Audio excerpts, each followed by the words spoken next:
Hello दोस्तों, मेरा नाम अनुप पांडे और आप देख रहे हैं नॉलेज वर्थ मी। दोस्तों, आज का जो हमारा टॉपिक है, कर्म ही सफलता का द्वार है। दोस्तों, अगर हम बात करें सबसे पहले चंद्रगुप्त मौर्य के बारे में। दोस्तों, चंद्रगुप्त मौर्य सम्राट बनने के पहले एक लंबी कहानी है। उन्हें बहुत कुछ सहना पड़ा। दोस्तों, इनका जन्म तो एक राजा परिवार में हुआ था, लेकिन बचपन में ही क्रूर धन के द्वारा आक्रमण कर दिए जाने के कारण इनकी माता ने इन्हें एक ऐसे व्यक्ति को दे दिया जिसने इन्हें गुलाम बनाना चाहा। लेकिन दोस्तों, कहते हैं ना कि जिसके अंदर गुलामी नहीं लिखी है वो गुलामी नहीं करेगा। दोस्तों, ये अपने कर्म में लग गए। इनकी मुलाकात हुई आचार्य चाणक्य से। चाणक्य जी ने लगातार इन्हें शिक्षा देती रहे और ये लगातार अपने कर्मों को करते रहे, कठिन परिश्रम करते रहे, रोजाना अपने शरीर पर तपाते रहे और बहुत मेहनत की। मेहनत का ही परिणाम निकला कि वह समय भी आया जब उन्होंने क्रूर धनानंद को हराकर अपना साम्राज्य स्थापित किया। दोस्तों, कहते हैं ना कि अगर हमने सोच लिया है तो हम उसे पा के रहेंगे। दोस्तों, इन्होंने भी सोच लिया था कि मुझे धनानंद को हरा के अपने देश को मुक्त करना है, आजाद करवाना है। तो दोस्तों, उनकी सफलता हुई। दोस्तों, इसी तरह की कुछ कहानी इनके पोते सम्राट अशोका की भी है। दोस्तों, अशोका को कौन नहीं जानता आज। दोस्तों, अशोका को सम्राट बनने के लिए बहुत मेहनत करनी पड़ी। अशोक इसके लिए बहुत मेहनत की है, क्योंकि उनकी जो माता धर्मा, जो कि बिंबिसार की पत्नी थी, वह एक वन में रहती थी। दोस्तों, इनका वही जन्म हुआ और बचपन में ही इनकी कुटिया में आग लगा दी गई और ये मरते मरते बचे। लेकिन दोस्तों, जैसे जैसे बड़े होते गए इन्हें लगा कि मुझे कुछ करना चाहिए।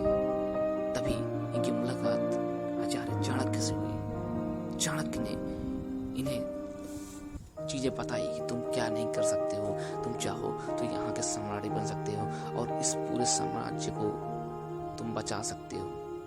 तो ये लग गए, ये अपने कर्म में लग गए। ये लगातार मेहनत करते रहे बिना कुछ सोचे, लगातार अपने सिर्फ कर्म पे ही ध्यान दिया। इन्होंने ये नहीं सोचा कि अगर मैं नहीं बना तो। इन्हें कभी ऐसा नहीं लगा। ये लगातार मेहनत करते गए और एक ऐसा समय भी आया जब ये महानता की श्रेणी में गिने जाने लगे और इन्होंने कलिंग पर भी विजय पाई। तो दोस्तों, हम कुछ भी अगर सोच लिए हैं तो हम उसे पा सकते हैं। उसके लिए तो हमें निष्ठा चाहिए, जैसा कि सम्राट अशोक ने किया। हमें कुछ चीजें त्यागनी पड़ेंगी, जैसा कि उन्होंने त्यागा। हमें अपने शरीर को तपाना होगा, जैसा कि उन्होंने तपाया। तभी हम सफलता को प्राप्त कर सकते हैं। दोस्तों, कोई भी चीज टफ नहीं, टफ उसे हम बनाते हैं। इसी तरह की हम बात अगर करें सर एपीजे अब्दुल कलाम के बारे में। दोस्तों, आज इन्हें कौन नहीं जानता, लेकिन इसके पीछे भी एक लंबी कहानी रही है। इन्हें भी बहुत कष्ट झेलने पड़े हैं, इन्हें भी बहुत मेहनत करनी पड़ी है, इन्हें बहुत सहना पड़ा है। तब ये जाके फ्यूचर में हमारे देश के प्रेसिडेंट बने और न जाने कितना इन्होंने टेक्नोलॉजी के क्षेत्र में अपना योगदान दिया। इन्हें मिसाइल मैन भी कहा जाता है। दोस्तों, आइए, आज हमारे बीच में नहीं है लेकिन है।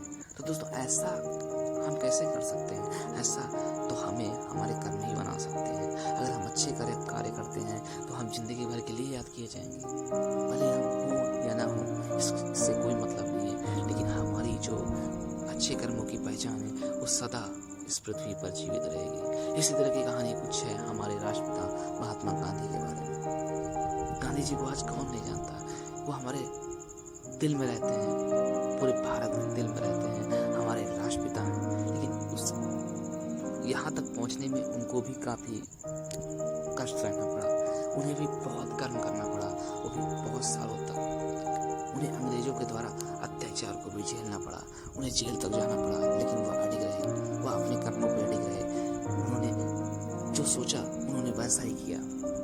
वह हमेशा शांति पर भरोसा रखा उन्होंने और अपने इसी फंडे से उन्होंने जीत हासिल की और भारत मुक्त हुआ।